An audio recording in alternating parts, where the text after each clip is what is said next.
Assalamualaikum teman. Aku Zulfarahmatika dari kelas 12 MA Nuroniyah akan menceritakan tentang sejarah peradaban Islam di Kabupaten Mukomuko. Nah, Mukomuko sendiri adalah salah satu kabupaten dari Provinsi Bengkulu yang letaknya persis di bagian utara Provinsi Bengkulu. Masuknya Islam ke Bengkulu tidak terlepas dari perkembangan Islam di Indonesia sejak abad ke-13 yang dirintis dari abad ke-8. Islam yang hadir di Bengkulu tidak terlepas dari kesultanan-kesultanan yang berada di Pulau Sumatera ataupun di Pulau Jawa.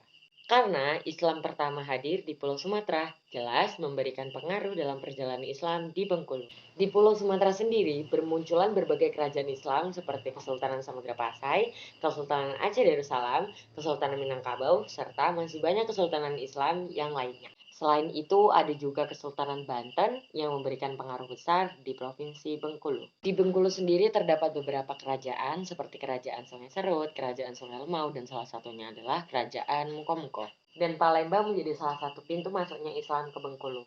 Nah, Mukomuko sendiri adalah pintu kelima masuknya Islam di Bengkulu setelah menjadi Kerajaan Mukomuko. Yuk kita bahas siapa saja tokoh-tokoh yang berperan dalam peradaban Islam di Mukomuko ini. Yang pertama ada Syekh Mutlak. Beliau berdakwah di Mukomuko. Makamnya berada di Desa Sungai Gading, Kecamatan Selagan Raya, Kabupaten Mukomuko. Makam tersebut ditandai dengan dua nisan batu berbentuk silindris dan jirat makam dari susunan batu andesit tanpa spesi. Nisan bagian utara dengan tinggi 34 cm dan bagian selatan dengan ketinggian 27 cm. Di bagian dalam kedua nisan tersebut diletakkan kerang jarak antar nisan 6 meter, 10 gelombang kanan, 10 gelombang kiri. Yang kedua ada Imam Padang. Imam Padang berdakwah di Mukomuko. Makamnya berjarak 200 meter dari Sungai Selagan.